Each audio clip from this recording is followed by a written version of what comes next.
Hi guys, welcome back. In this video, we're going to be evaluating the policies to redistribute income, and we're going to be discussing what are the factors on which it depends whether these policies will be effective.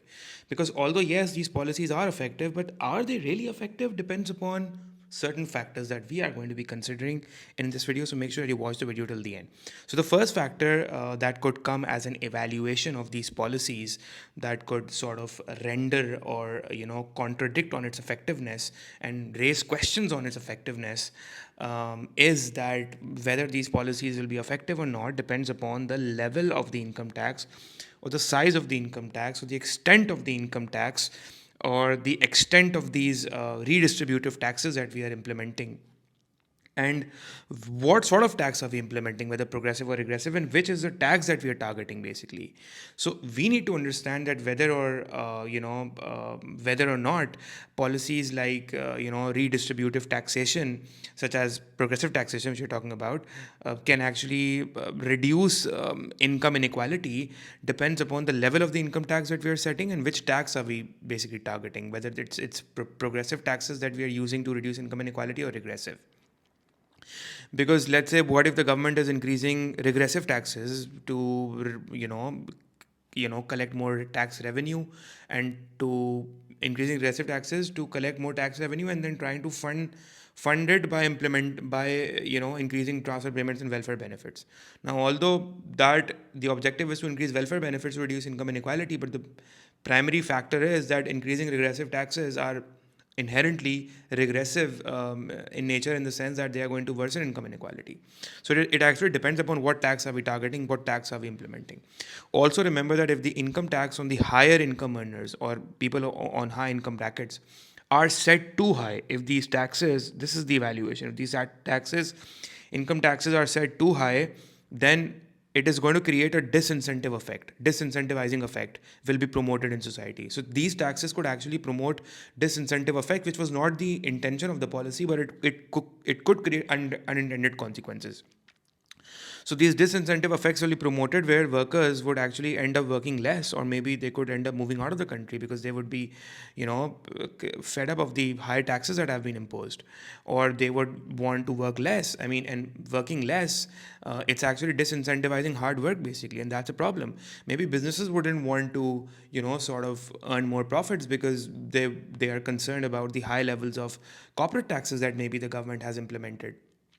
Although, yes, we also know that corporate taxes are progressive in nature as well, and progressive taxes do reduce income inequality. But if these corporate taxes are set too high, it could, disincentivize entrepreneurship in the economy and expansion of businesses, which could have a negative impact on long run growth. So, so the problem is that, if these disincentive effects are promoted in society, then the government would not be able to generate enough tax revenue to help reduce income inequality. Although you could argue that in the short run there may be a quick rise in tax revenue once these policies are implemented. In the short run, immediately it would increase tax revenue collected, but ultimately the workers would adjust to higher taxes. So see, workers would adjust to these higher taxes in the sense that probably they will quit working, or exit the labor force, or maybe move out of the country.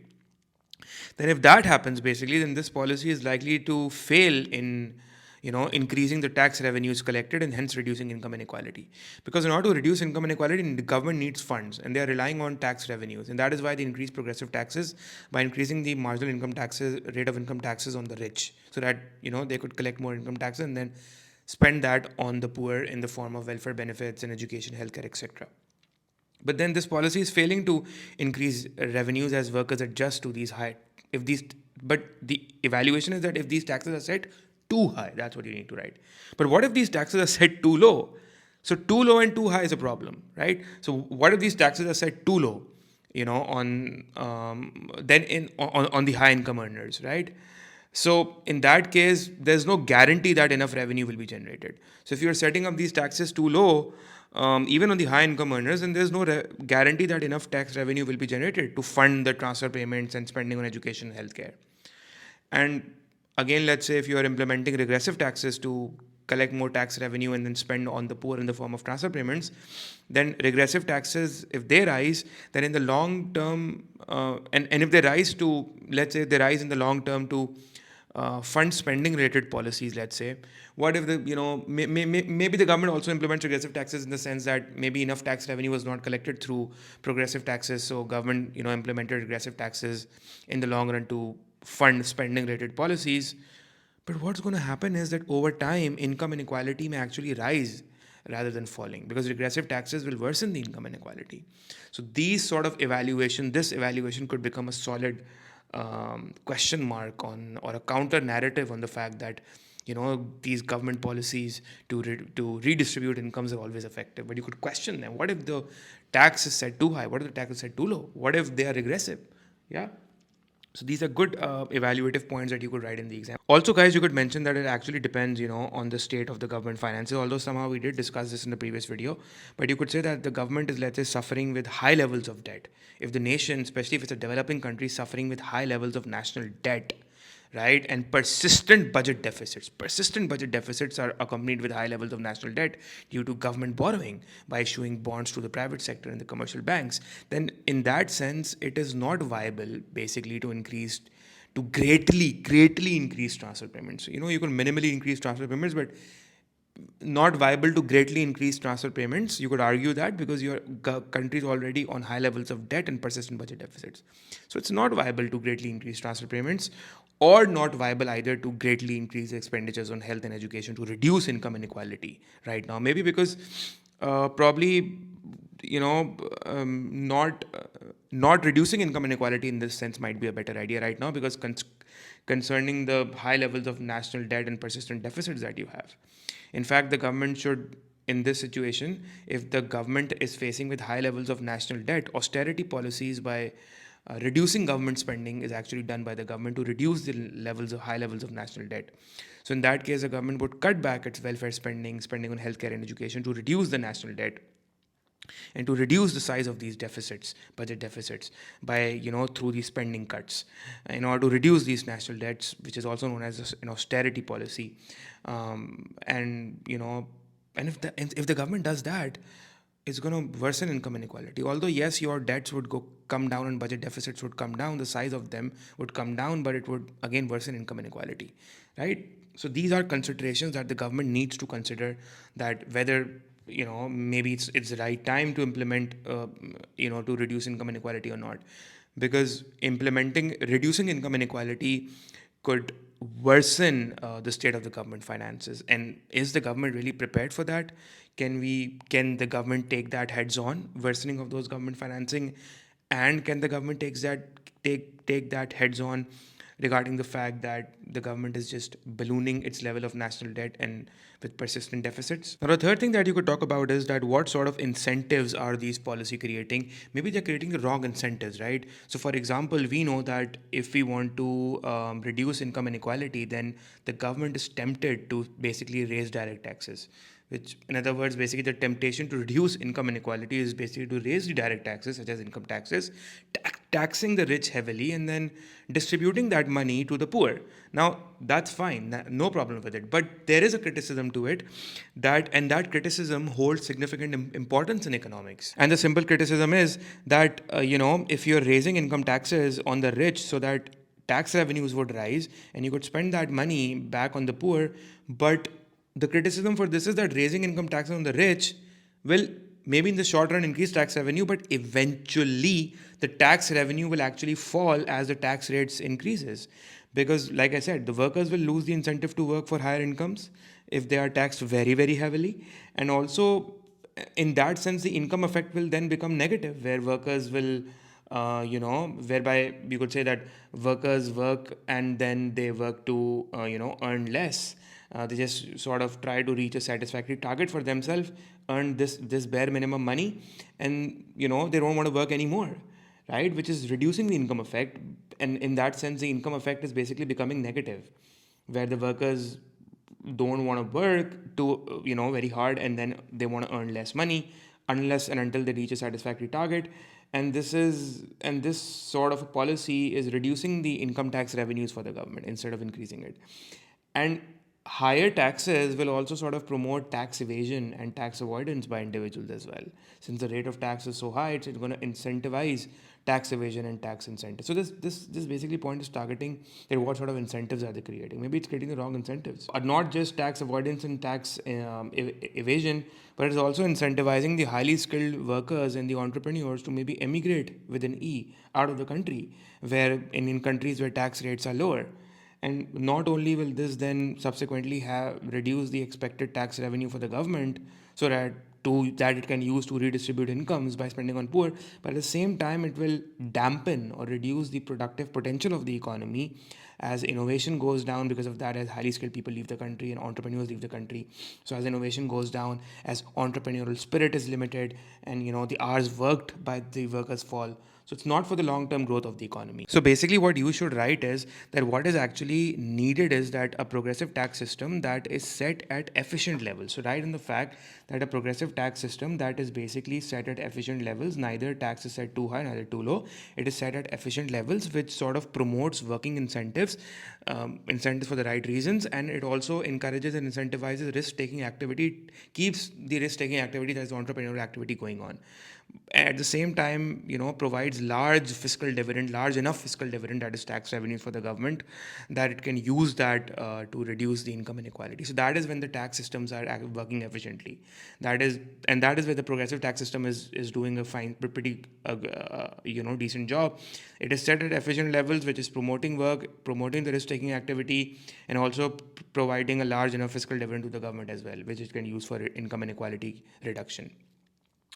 At the same time, what you should write in that evaluation is that policymakers should also be aware of the what sort of incentives are they creating, and but because of progressive taxation, because increase and because and plus the fact that not only about it's about progressive taxation, but also the fact that transfer payments could also create wrong incentives, because it could create a mentality of welfare mentality and dependency mentality, because increasing spending on unemployment benefits or other transfer payments can actually promote welfare mentality and dependency, rather than these individuals trying to work themselves and trying to make sure that they get out of poverty and by finding work, right? And that is where income inequality would actually go down, where these individuals try their level best to get out of work, right? So the transfer payments is just for the short term, for their temporary, so that they can maintain a certain living standards, the bare minimum needs are fulfilled. But if they get dependent on it, then that is where it is basically, instead of making things good in the economy, it's making things bad. And so you could also argue, in an economic sense, you could say that things over the long term will get worse off instead of getting better off, and it would have dangerous long-term impacts on the government finances as well, because then the government just needs to keep feeding on the individuals on welfare benefits if they are reliant and dependent on it. So it has dangerous long-term impacts on government finances, and not only that, it also has dangerous long-term impacts on the productive potential of the economy if people voluntarily exit the labor force to rely on transfer payments, basically. So the wrong sort of incentives are being created, and this is where it distorts the entire purpose of the policies of the government. The fourth point that you guys could argue about when evaluating redistributive policies for equal distribution of income is that we can argue that, do we really need to bring income inequality down? Is it really needed? That sort of an argument could act as a good evaluation, because the thing is that we know that income inequality has problems in the economy. We know that, first of all, that if income inequality has problems in the economy, because the reason is that if there is income inequality, then the government, and there's huge relative poverty, and then the government would definitely need to probably pay welfare benefits and job seekers allowance and unemployment benefits, and that would put a huge strain on government finances, and the government then just can't keep on paying excessive transfer payments. So ultimately, the government has to bring income inequality down. It's for the government's own benefit as well, because it has to spend that tax revenue in other productive areas like infrastructure and investment, rather than giving the money in transfer payments, right? So there's a huge opportunity cost involved here, and the governments are worried about that and concerned about that. So that is why we know that income inequality has problems, and it can impact government finances, because the government is helping the poor. We know that. We agree to that. I mean, we're not saying anything on that. And we also know that there are social cost of poverty involved as well. Income inequality obviously it's a form of relative poverty, and there are social costs involved as well, such as increasing crime rates and suicide rates and divorce rates, etc.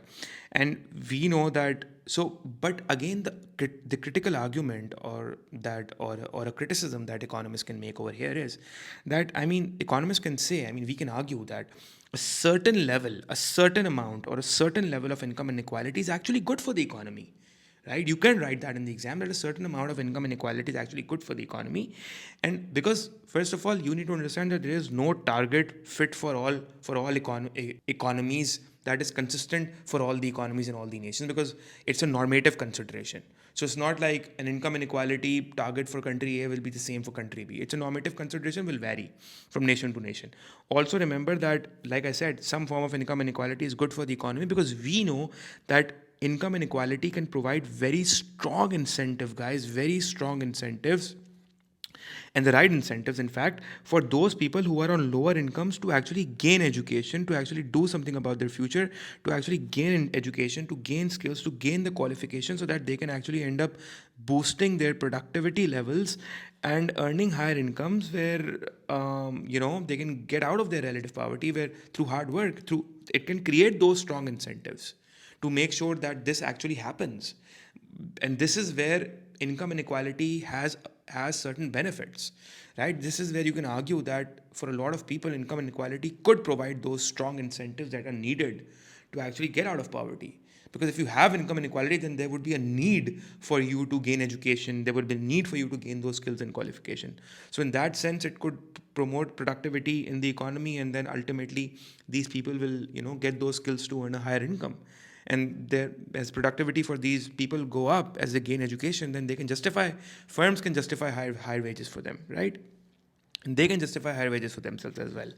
So the point is that we can argue that certain form of income inequality is good for the economy. Then, and so we aren't saying very high income inequality is good. We're saying certain amount of income inequality, maybe low income inequality, is good for the economy. So there's no need to reduce income inequality if the size of the income inequality is already very low in the economy.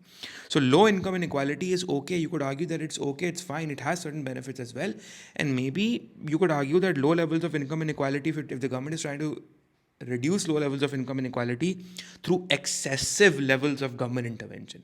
What if the government intervention is excessive? What if you set way too high progressive taxes, right? What if you implement way too high, transfer payments that creates the wrong incentives of dependency and welfare mentality?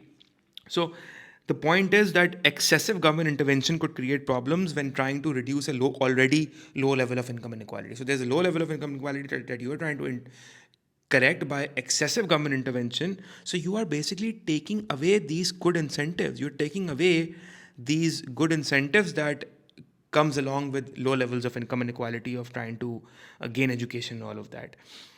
And if you take away these incentives, then you create the wrong incentives through excessive government intervention. If you create the wrong incentives through excessive government intervention, that is when it affects long-term productive potential of the economy, because either people exit the labor force, they move out of the country, and maybe it promotes a welfare mentality, maybe there's voluntary levels of unemployment in the economy. So you're reducing the productive capacity of the economy in the long run, and you're affecting the long-run growth rates in that sense, right? What if the size of the income inequality is already very low, that it doesn't require excessive government intervention? So yeah, you could mention that, and this could serve as very good evaluation points in your exam, and you are sort of when there's a past paper question on the extent of the effectiveness of income inequality, you could say that it depends upon all these factors. That's it, guys, for this video. I'll see you all around in the next video. Until then, take care.